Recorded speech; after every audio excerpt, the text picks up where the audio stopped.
ودرج والحمد لله الذي بيده مفاتيح الفرج يا فرجنا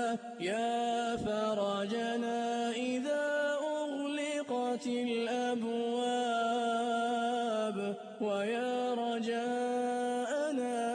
إذا انقطعت الأسباب وحيل بيننا وبين ما نشتهي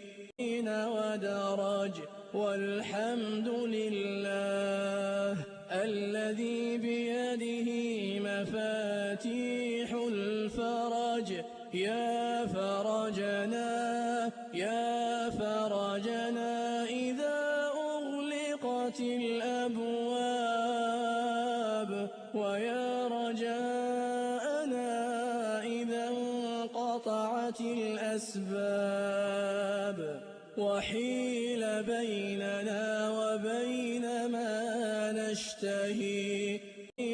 ودرج والحمد لله الذي بيده